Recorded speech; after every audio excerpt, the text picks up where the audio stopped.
আসসালামু আলাইকুম। আজকে আপনাদের মাঝে আরেকটি সুন্দর আলোচনা নিয়ে আসলাম।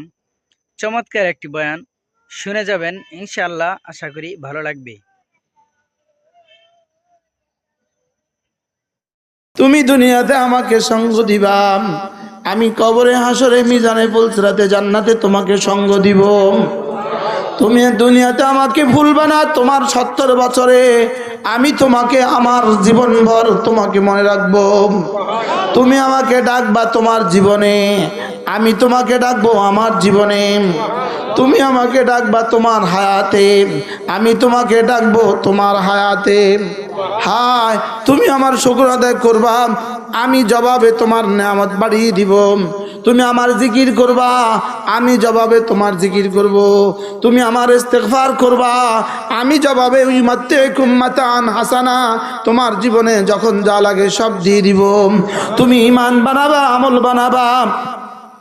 ফালানুহইয়ান্নাহু হায়াতান তাইয়্যিবা, আমি তোমার দুনিয়া সাজিয়ে দিব, এটা আমার সিদ্ধান্ত। একটা দোয়ার মধ্যে 14 বার বলেছি রবকে আমি, তুমি বলেছি 14 বার। আল্লাহর কসম ভেবে দেখেছি, নামাজ শুধুই তুমি আর আমি, আমি আর তুমি।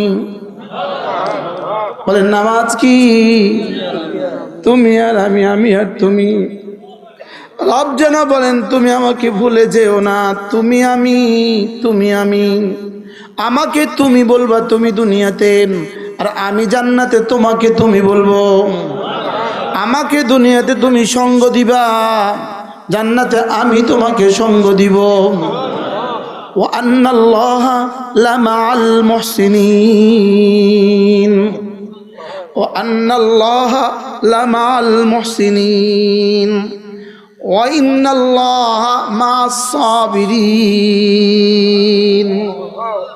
তুমি দুনিয়াতে আমাকে সঙ্গ দিবা, আমি কবরে হাসরে মিজানে পুলসিরাতে জান্নাতে তোমাকে সঙ্গ দিব।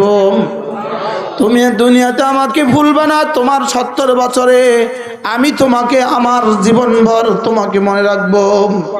তুমি আমাকে ডাকবা তোমার জীবনে, আমি তোমাকে ডাকবো আমার জীবনে। তুমি আমাকে ডাকবা তোমার হায়াতে, আমি তোমাকে ডাকবো তোমার হায়াতে। হায়, তুমি আমার শুকর আদায় করবা, আমি জবাবে তোমার নেয়ামত বাড়িয়ে দিব। তুমি আমার জিকির করবা, আমি জবাবে তোমার জিকির করব। তুমি আমার ইস্তেগফার করবা, আমি জবাবে উম্মাতুকুম মাতান হাসানা, তোমার জীবনে যখন যা লাগে সব দিয়ে দিব। তুমি ঈমান বানাবা, আমল বানাবা। ফালানুহইয়ান্নাহু হায়াতান তাইয়্যিবা, আমি তোমার দুনিয়া সাজিয়ে দিব, এটা আমার সিদ্ধান্ত। তুমি তোমারটা বানাও, আমি আমারটা বানাবো। তুমি তোমারটা করো, আমি আমারটা করব। তুমি ঈমান বানাও, আমল বানাও, আমি তোমার দুনিয়া বানাবো, আখিরাত বানাবো। তুমি নামাজ বানাও, আমি তোমার মুখে রিজিক তুলে দিব, আমি তোমার মুখে লোকমা তুলে দিব। তুমি গুনাহগুলো ছেড়ে দাও, তুবু ইলাল্লাহি জামিআ আইয়ুহাল মুমিনুন লাআল্লাকুম তুফলিহুন। তুমি গুনাহগুলো ছেড়ে দাও, তুমি কামিয়াব, এটা আমি লিখে দিলাম। তুমি আমার জিকির থেকে গাফেল হইও না। 1 নাম্বার জিক্রে কলবি থেকে গাফেল হইও না। 1 নাম্বার জিক্রে কলবি। 2 নাম্বার হলো জিকিরের 2 নাম্বার তরজমা, কোরআনে কারীম থেকে গাফেল হইও না। ওয়ামা আল্লামনাহু আশ-শি'রা ওয়ামা ইয়ানবাগী লা, ইন হুয়া ইল্লা যিকরুন ওয়া কুরআনুম মুবিন। তুমি কোরআনে কারীম থেকে গাফেল হইও না।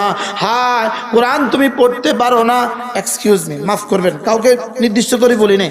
কোরআন তুমি পড়তে পারো না, তোমার থেকে বড় ক্ষতিগ্রস্ত পৃথিবীতে আর কেউ নাই। আছে না এরকম মানুষ দেশে? আছে না নাই? কেন পারলাম না কোরআনে কারীম পড়তে? কেন পারলাম না? বলবেন ছোটবেলা আব্বা আম্মা দেয় নাই, এজন্য পড়ি নাই। ছোটবেলা আব্বা আম্মা শিখায় নাই, এরকম অনেক কাজ কিন্তু আপনাকে আপনার আব্বা আম্মা শিখায় নাই। হ্যাঁ, এখন কিন্তু করছেন আপনি। হ্যাঁ, মোবাইল চালানো শিখায় নাই, মোটরসাইকেল চালানো শিখায় নাই। ওই যে বেটা বল্লির আঘাত উঠে কাজ করে, এই বেটাকে কিন্তু আব্বা আম্মা এই কাজ শিখায় নাই। আর জোরে বলে না, আব্বা আম্মা শিখায় নাই এরকম হাজারো কাজ তুমি করো। আব্বা আম্মা শিখায় নাই এই কাজ যদি তুমি করতে পারো, তাহলে কোরআনে কারীম আব্বা আম্মা শিখায় নাই, এটা কেন করলে না? কি ভাই, এই জন্য কামিয়াব করার, সফল করার 2টো শব্দ আমি আপনাদের সামনে তেলাওয়াত করেছি। জিকির থেকে গাফেল হয় যারা, এরাই ব্যর্থ। এবার ফাইদা কুদিয়াতিস সালাতু ফান্তাশিরু ফিল আরদ ওয়াবতাগু মিন ফাদলিল্লাহ ওয়াযকুরুল্লাহ কাসীরা।